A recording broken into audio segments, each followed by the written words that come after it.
The hum of the jet engines filled the cabin as passengers settled into their seats, shuffling bags into overhead compartments and adjusting their seatbelts. Julia, a sharp-dressed woman in her early 40s, clutched her tablet, scrolling through a presentation she'd meticulously prepared for an important conference.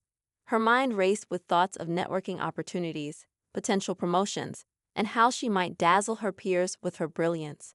For Julia, this flight wasn't just a trip, it was a stepping stone in her relentless climb up the corporate ladder. Across the aisle, a tall, muscular man in his late 30s carefully placed a worn backpack beneath his seat. Dressed in a crisp military uniform, Daniel Parker glanced around the cabin, offering polite smiles to fellow passengers. His presence exuded calm confidence, but his eyes betrayed exhaustion. It had been a long journey, and this flight was his last connection home after months away from his young daughter, Kayla, who had been battling a rare and critical heart condition. Julia glanced at Daniel as he took his seat, her brows knitting together. She noted the military uniform, the backpack, and the fact that he was seated in first class. Her thoughts took a sharp turn, colored by biases she'd never bothered to examine. How could someone like him afford the seat? She wondered, her lips tightening in disapproval. As the flight attendants prepared for takeoff, Julia couldn't contain her irritation any longer. She leaned slightly toward Daniel, her voice sharp and laced with condescension. "Excuse me, but are you sure you're in the right seat? First class is usually reserved for paying passengers." Daniel looked up, startled but composed. "I believe I am," he replied evenly, holding her gaze. "Is there a problem?" Julia huffed, crossing her arms. "No problem. Just surprising." Her tone made it clear that her words carried a deeper implication. She turned away, dismissing him as unworthy of further thought, completely unaware of the storm she had just ignited. The tension between them was palpable, though Daniel chose to focus on the worn photo of his daughter tucked into his wallet. Her bright smile was his anchor, a reminder of why he endured the challenges life threw his way. Meanwhile, Julia buried herself in her tablet, oblivious to the silent judgment radiating from nearby passengers who had witnessed the exchange. As the plane soared into the sky, turbulence rocked the cabin, mirroring the unspoken conflict brewing between the two strangers. Julia couldn't shake her annoyance, her mind spinning with assumptions about Daniel's life and circumstances. She muttered under her breath about people taking advantage of the system. Loud enough for Daniel to hear, he said nothing, but the tightening of his jaw spoke volumes. The hours crawled by, with Julia alternating between curt comments and icy silence, while Daniel remained stoic, refusing to engage. To him, it wasn't worth the energy. He faced far greater battles than the prejudice of a stranger, but to those sitting nearby, Julia's behavior was glaring, her bias uncomfortably exposed. As the plane began its descent, the tension seemed to dissolve into the hum of landing gear deploying. Julia was eager to escape the confines of the plane and the discomfort she refused to acknowledge as her own creation. Daniel, on the other hand, was focused on what awaited him: Kayla's fragile health and the mounting bills that weighed heavily on his shoulders. Once on the ground, Julia brushed past Daniel without so much as a glance, her heels clicking sharply against the airport tiles. She had no idea that her actions, so carelessly cruel, would come back to haunt her in a way she could never have imagined. The next morning, Julia's phone buzzed incessantly as she prepared for her conference presentation. A headline flashed across her screen, accompanied by a photo that stopped her cold. It was Daniel, still in his uniform, standing beside a hospital bed where a frail little girl lay smiling weakly. The headline read, "Local hero battles to save daughter's life amid mounting challenges." Julia's breath caught in her throat as the weight of recognition crashed down on her. The soldier she had insulted, the man she had dismissed so easily, was not only a devoted father but also a hero fighting battles far more significant than any she'd ever faced. She stared at the screen, her heart pounding, a deep sense of shame beginning to unfurl. And then she saw it, a fundraiser link. Below the headline was a story about Kayla's condition, the financial strain Daniel faced, and the community rallying around them. For a moment, Julia's world tilted. The woman who had always prided herself on control, on being right, suddenly found herself questioning everything. She clicked the link, her finger hovering over the donation button. But could a simple act of generosity undo the harm she caused? Julia didn't know the answer, but one thing was clear: she couldn't ignore this story. Not anymore. Little did she realize this was only the beginning of a journey that would challenge everything she believed about herself and change her life forever. Julia stared at the donation page, her mind a tangle of emotions. She couldn't shake the image of Daniel beside his daughter, his posture proud but his eyes tired. The little girl in the hospital bed looked so small, so vulnerable. Her smile, though brave, tugged at something deep within Julia, a place she had long buried beneath ambition and self-centered goals. She hesitated. It wasn't like her to get involved in personal matters. She lived by a strict rule: keep emotions out of the equation. Life was easier that way, but as much as she tried to dismiss the nagging guilt, her mind kept replaying the things she had said to Daniel on the plane, the dismissive tone she'd used, the assumptions she'd made. Julia pushed her laptop away and sank into her chair, covering her face with her hands. Why had she been so cruel? She wasn't a stranger to casual judgments. She'd grown up in a world where subtle prejudices were a given. But this felt different, heavier. Her actions hadn't just been unkind. They had been rooted in something uglier, something she didn't want to admit about herself. She took a deep breath and clicked back to the article, reading every word carefully this time. Daniel Parker, a decorated soldier, had returned home after an extended deployment overseas to care for his 6-year-old daughter, Kayla, who was born with a rare congenital heart defect. The article detailed the mounting medical bills, the struggles to navigate insurance, and Daniel's unwavering dedication to ensuring Kayla got the best care possible. The story painted a picture of a man who had given so much, both for his country and for his family, yet now found himself in a battle he couldn't fight alone. Julia's chest tightened as she read about the community's efforts to help. Neighbors organizing meal trains, friends launching fundraisers, strangers pitching in to provide emotional and financial support. Julia scrolled down to the comments section. There were hundreds of messages, each one more heartfelt than the last. People shared their own experiences with sick children, offered prayers, or pledged donations. One comment caught her eye. It's people like Daniel who remind us what true strength looks like. If you can help, please do. Kayla deserves a chance to live her life to the fullest. The words stung. Julia thought about her own life, the countless hours spent chasing promotions, crafting the perfect image, and building walls to keep herself detached from anything that might slow her down. But now she couldn't help but wonder, what good was all her success if it left her feeling so hollow? She closed her eyes, her thoughts drifting back to Daniel on the plane. He had been so calm, so composed, even in the face of her rude remarks. He could have snapped back or put her in her place, but he hadn't. Instead, he had shown restraint, dignity, and patience, qualities Julia realized she lacked in that moment. The next morning, as Julia walked into the conference venue, the usual excitement she felt was nowhere to be found. She moved through the crowd, shaking hands and exchanging pleasantries, but her mind was elsewhere. The story of Daniel and Kayla lingered in her thoughts like an unspoken challenge.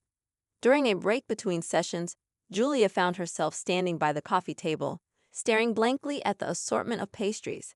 A colleague approached her, striking up a conversation about an upcoming merger, but she barely registered his words. Instead, she found herself blurting out, "Have you ever met someone who made you question everything you thought you knew about yourself?" The colleague blinked, startled by her sudden vulnerability. Not really," he said with an awkward laugh. "But it sounds like you've got a story to tell." Julia smiled faintly and excused herself. She wasn't ready to explain what she was feeling, not to him, not to anyone. But as the day went on, the urge to do something grew stronger. That evening, back in her hotel room, Julia pulled out her laptop and reopened the fundraiser page. The number had gone up since she'd last checked, but it still fell far short of the goal. Her finger hovered over the donation button again. But this time, she didn't hesitate. She entered an amount that made her palms sweat, her mind racing with justifications. It wasn't about the money, she told herself.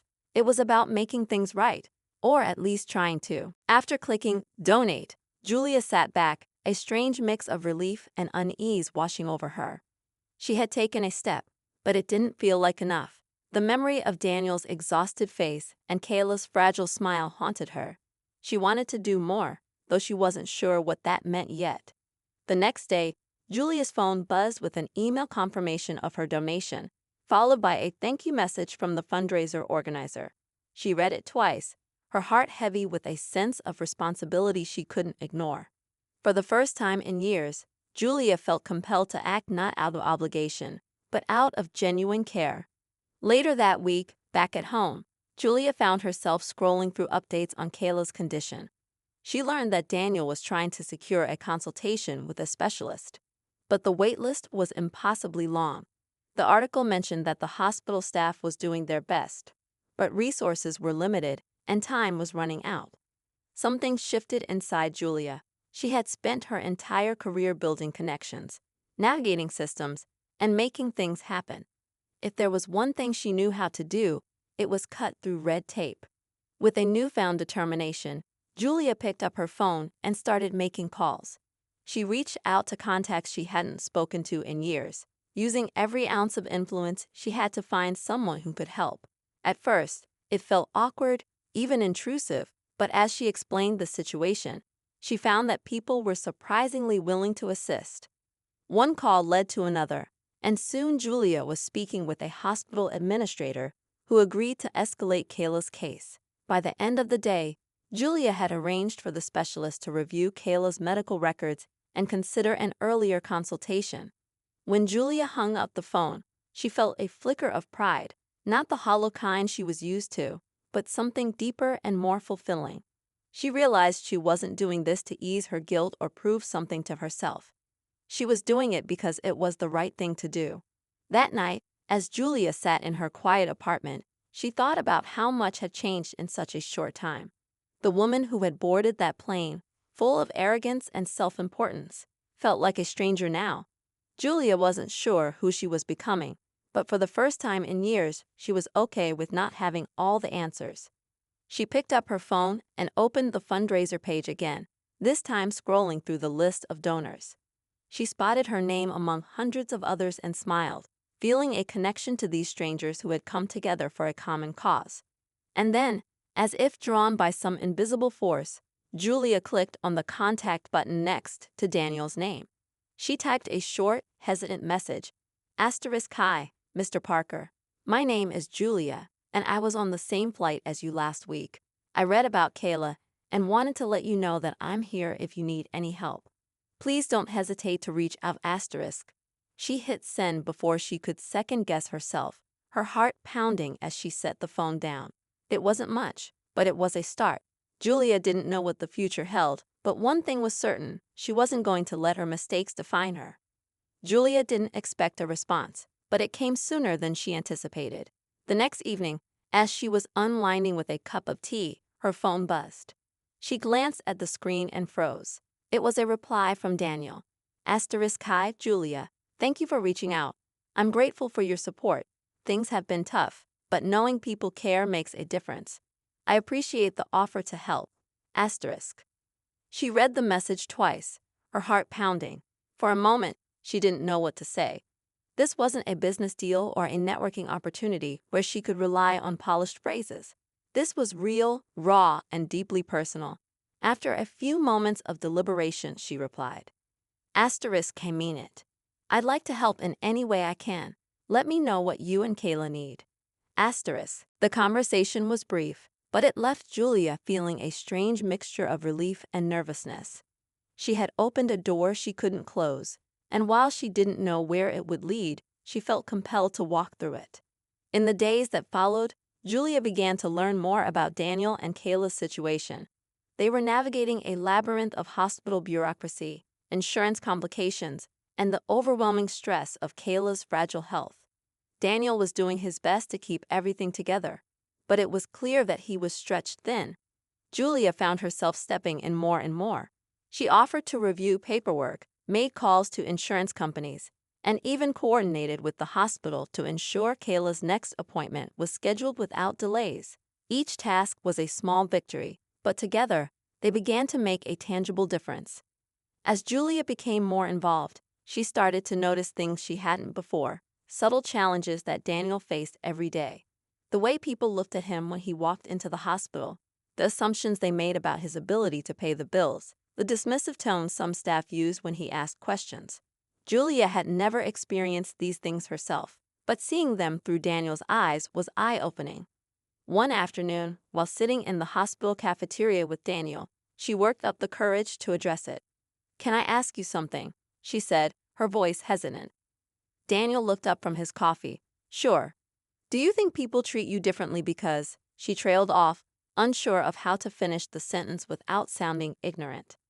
Daniel raised an eyebrow but didn't seem surprised. "Because I'm a black man," he said, his tone matter of fact. Julia nodded, feeling a lump form in her throat. "Yeah," he sighed, his expression thoughtful. "I've been dealing with it my whole life. Sometimes it's subtle, sometimes it's not. But when you've got a sick kid, you don't have that energy to dwell on it. You just focus on what needs to be done." His words hit Julia like a punch to the gut. She had been so focused on helping that she hadn't fully considered the broader context of what Daniel was up against. It wasn't just about Kayla's health. It was about navigating a world that seemed determined to put obstacles in his path at every turn. That evening, as Julia drove home, she couldn't stop thinking about their conversation. She had always prided herself on being a fair and open-minded person, but her actions on the plane told a different story. She had made snap judgments about Daniel without knowing anything about him, and now she was seeing just how wrong she had been. The next time Julia visited the hospital, she brought a stack of children's books for Kayla. The little girl's face lit up when she saw them, and Julia felt a warmth in her chest that she hadn't experienced in years. They spent the afternoon reading together, Kayla curled up in her hospital bed, her small hand clutching Julia's as they turned the pages. Meanwhile, Daniel was busy meeting with doctors and social workers, trying to coordinate Kayla's care. Julia could see the exhaustion in his eyes, the weight of the decisions he had to make. She wanted to do more, to ease his burden in some way, but she didn't know how. One evening, as they sat together in the family lounge, Daniel shared a story about his time in the military.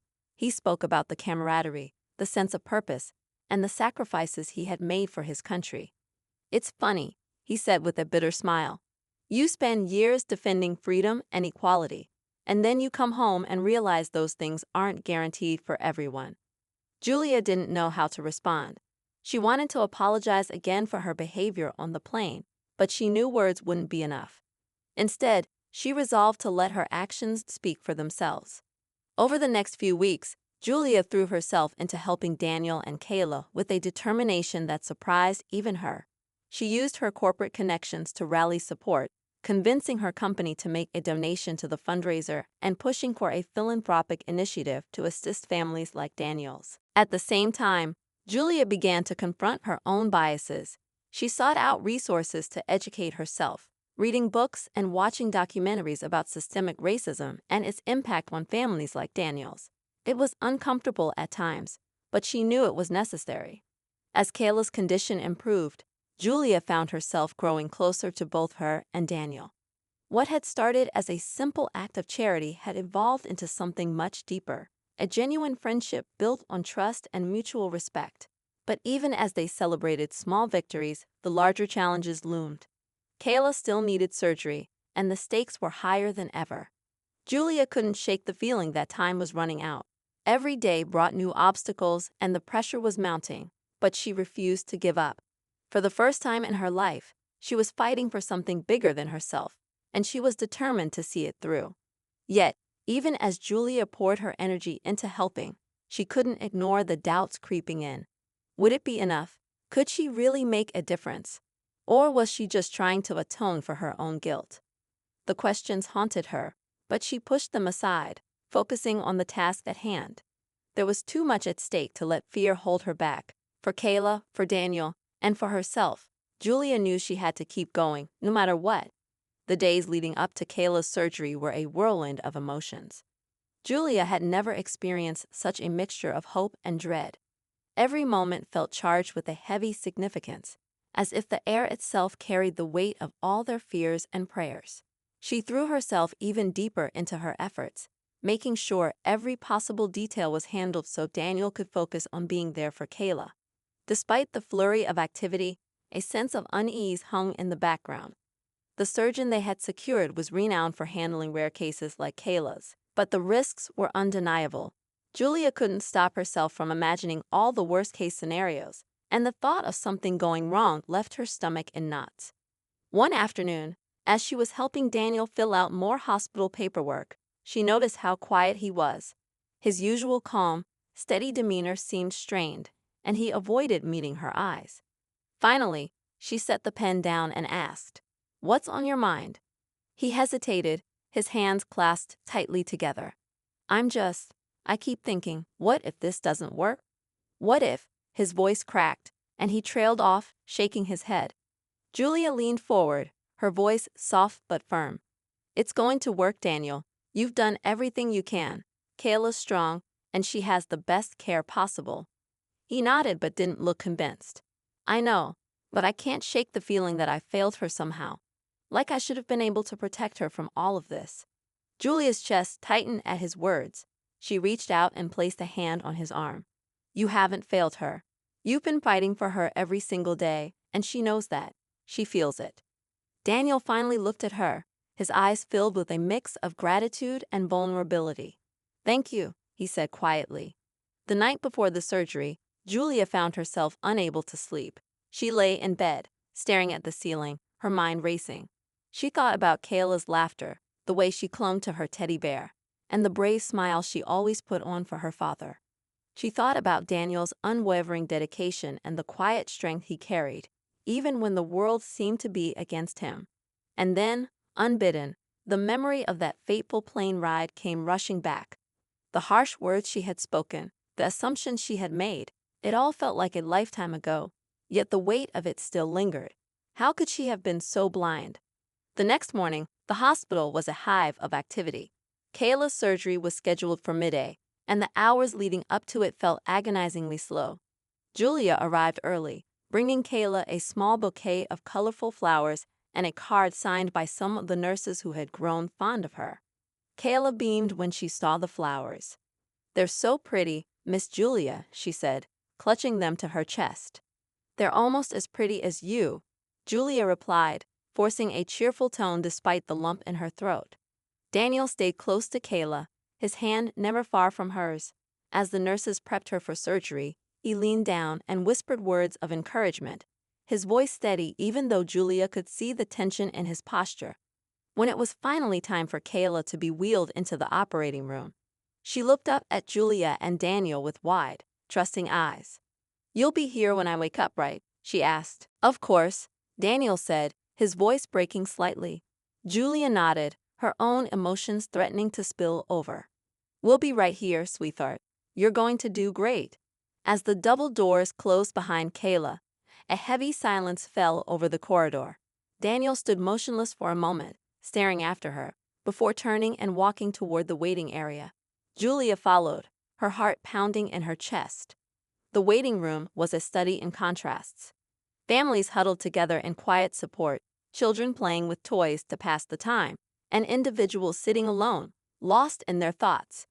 Julia and Daniel sat side by side, neither saying much, the weight of the moment pressing down on them. Hours passed, each one feeling like an eternity.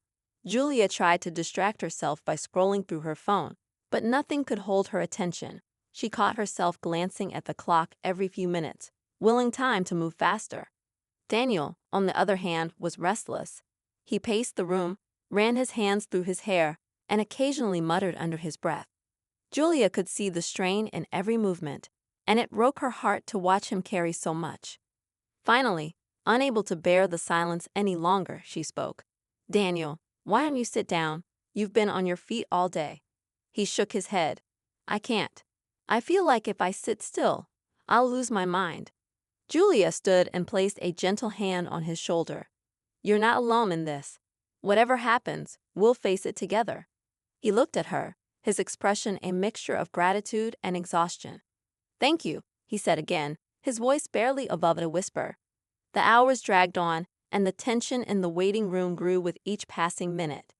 Julia found herself alternating between hope and fear, her thoughts a chaotic swirl of what-ifs. She prayed silently, something she hadn't done in years, and clung to the belief that Kayla would pull through. Finally, the doors to the surgical ward opened, and the surgeon stepped into the room. He looked tired but calm, his expression giving nothing away. Julia and Daniel both shot to their feet, their eyes locked on him, their hearts in their throats. "Mr. Parker," the surgeon said, his voice steady, "can we speak privately?" Daniel nodded, his face pale, and followed the surgeon into a small consultation room. Julia stayed behind, her mind racing. She wanted to be there for Daniel, but she knew this was a moment he needed to face on his own. The minutes stretched into what felt like an eternity as Julia waited outside the room, her hands clenched into fists. Every worst-case scenario played out in her mind, and she had to fight the urge to burst in and demand answers.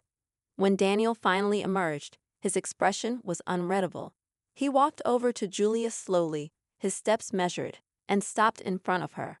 For a moment, he said nothing, his eyes glistening with unshed tears. "Daniel," Julia whispered, her voice trembling.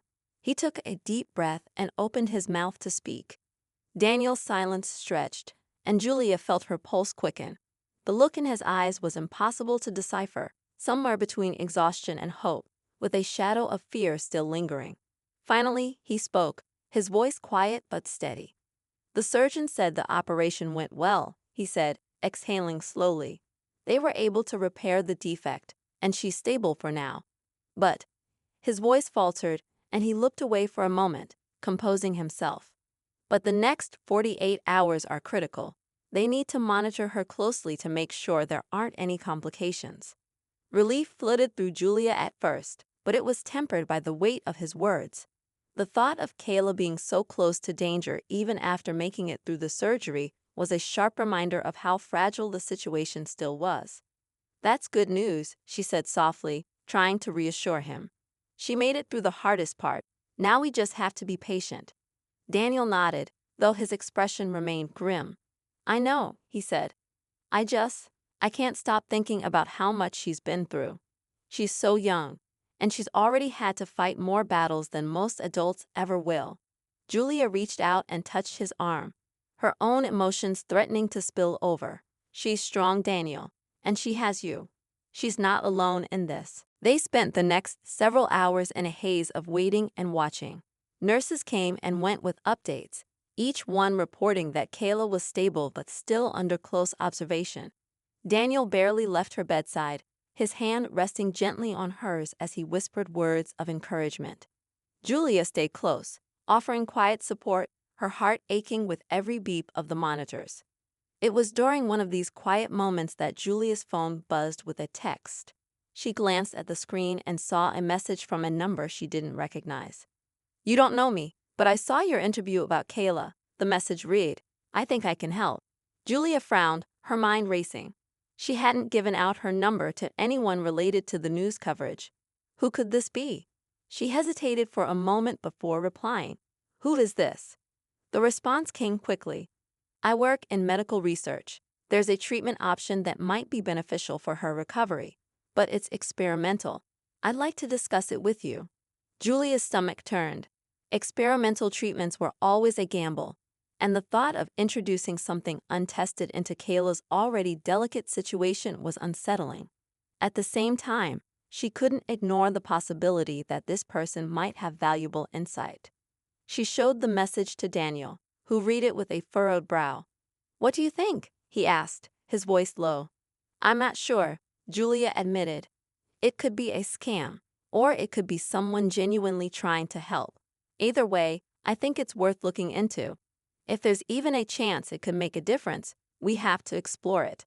Daniel hesitated, then nodded. "Okay, let's see what they have to say."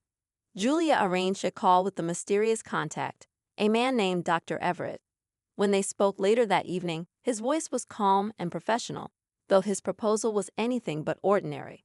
He explained that his team had been working on a cutting-edge therapy designed to accelerate tissue healing and improve cardiac function in cases like Kayla's. The treatment was still in its trial phase, but preliminary results had been promising. Of course, there are risks, Dr. Everett said, his tone measured. And I understand if you're hesitant. But if Kayla's condition deteriorates, this could be an option worth considering. Julia felt a knot of tension form in her chest. The idea of putting Kayla through something so uncertain was terrifying, but the thought of doing nothing if complications arose was just as unbearable. She thanked Dr. Everett for his time and promised to discuss the option with Daniel. When she relayed the conversation to him, Daniel's expression grew troubled. "I don't know," he said, his voice heavy with uncertainty. "It sounds risky, and I don't want to put her through any more than she's already endured." "I understand," Julia said gently. "But it's something to keep in mind, just in case. We don't have to decide anything now." The following day brought a new wave of tension. Kayla's condition remained stable, but there was an undercurrent of unease in the way the nurses moved and spoke, as if they were bracing for something to go wrong. Julia couldn't shake the feeling that they were all walking a razor's edge, every moment a precarious balance between hope and fear. And then, late that afternoon, the balance tipped. A nurse rushed into the waiting room, her face pale. "Mr. Parker," she said urgently, "we need you in the ICU. Kayla's experiencing some complications."